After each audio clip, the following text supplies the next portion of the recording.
ท่านผู้ชมเพื่อรับประกันความพร้อมให้แก่การเดินขบวนสวนสนามเฉลิมฉลองวันสถาปนาสาธารณรัฐประชาธิปไตยประชาชนลาวครบรอบ50 ปีให้มีความเป็นระเบียบจงงามในระยะผ่านมาบรรดาก้อนกำลังแต่ละภาคส่วนได้พร้อมกันสุ่มใส่ฮัดแอดตามแผนการอย่างเข้มงวดและมื้อนี้อยู่ที่วิทยาคารนายทหารบกกรมดำก็ได้มีการแสดงทดลองประสานใหญ่ของกองกำลังป้องกันชาติป้องกันความสงบต่อไปเชิญประธานครับผมเดียวป้องกันก้าวหน้าบูชาสุเกียรติของเราในตอนแรกของวันที่4 พฤศจิกายน 2025 นี้อยู่ที่วิทยาคารนายทหารบกกรมดำกระทรวงป้องกันประเทศร่วมกับกระทรวงป้องกันความสงบได้จัดการแสดงทดลองการเดินขบวนสวนสนามครั้งที่1โดยมิสหายพลโทคำกิ่งผุยล่ามณีวงศ์รองรัฐมนตรีกระทรวงป้องกันความสงบสหายพลจัตวากงท้องสุขวงศ์รองหัวหน้ากลุ่มใหญ่เสนาธิการกองทัพพร้อมด้วยคณะซี่นำคณะนำจากแต่ละระบบของก้อนกำลังสวนสนามรวมทางภาคส่วนที่เกี่ยวข้องเข้าร่วมผ่านการจัดตั้งฮัดแอบเทคนิคการเดินขบวนสวนสนามนับแต่มือเริ่มต้นเข้าศูนย์วันที่8เดือนกันยายน 2025ถือว่ามาถึงปัจจุบันนี้ถ้าตีราคาใช้มากคนได้ครับการฝึกซ้อมถือว่าอยู่ในระดับดีแต่ว่ายังจะได้สืบต่อฮัดแอบด้านเทคนิคส่วนบุคคลและรวมหมู่ให้มันได้ตามทิศสีนำของขันเทิงแผนการที่ได้วางออก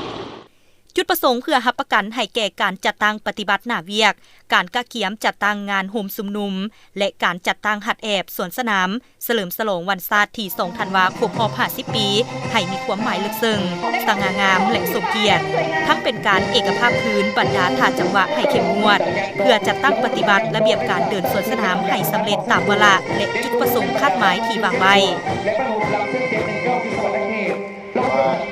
และมารับใช้ในก้อนกำลังสวนสนามวันครบรอบ50 ปีของวันชาตินี้ถือว่ามีความภาคภูมิใจหลายเนาะแล้วก็นับแต่นี้เป็นต้นไปก็จะมีความตั้งหน้าฝึกฝนตัวเองอะไรเนาะจนฮอดมือวันเฉลิมฉลองให้ประสบผลสำเร็จเท่าที่ควรเราเองรู้สึกดีใจและภาคภูมิใจเป็นอย่างสูงที่คณะคณะประชาได้มอบหมายหน้าที่ให้เราเข้าร่วมในการพิธีก้อนกำลังสวนสนามก้อนทหารแสดง